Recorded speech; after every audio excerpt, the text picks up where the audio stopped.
Toutes les équipes marqueront lors de ces rencontres que je vais vous citer. J'en profite également pour vous donner mes favoris.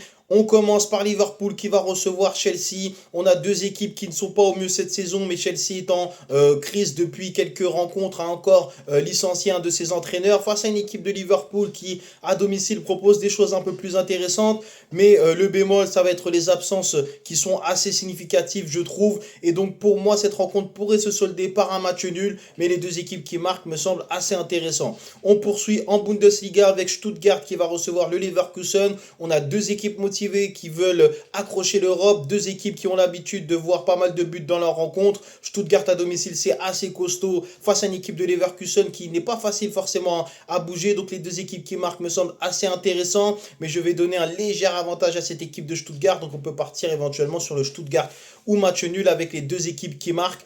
On poursuit en Bundesliga, Wolfsburg qui va recevoir le Bayern Munich. Le Bayern Munich qui vient de se faire éliminer de la Ligue des Champions et donc je pense aura à cœur de finir cette saison en beauté face à une équipe de Wolfsburg qui joue son maintien en Bundesliga. Donc les deux équipes selon moi seront motivées. Avantage à la motivation pour Wolfsburg, mais l'avantage en termes d'effectifs se trouve du côté du Bayern de Munich. Donc je partirai bien sur un Bayern de Munich ou match nul avec les deux équipes qui marquent. Ça peut être un bon compromis et on finit donc avec l'Atlético Madrid qui va recevoir le Celta Vigo. L'Atlético Madrid à domicile, c'est assez intéressant face à une équipe du Celta Vigo qui elle aussi peut espérer encore accrocher les places européennes. Donc la motivation est toujours au rendez-vous. Je les vois marquer pour cette raison-là face à une équipe de l'Atlético Madrid qui ne joue plus rien, qui aura peut-être à cœur d'essayer de faire briller son collectif pour Antoine Griezmann qui ne fera plus partie de l'effectif. Donc les deux équipes me semblent assez intéressantes et sur cette rencontre-là également le Atlético Madrid au match nul avec les deux équipes qui marquent est assez intéressant.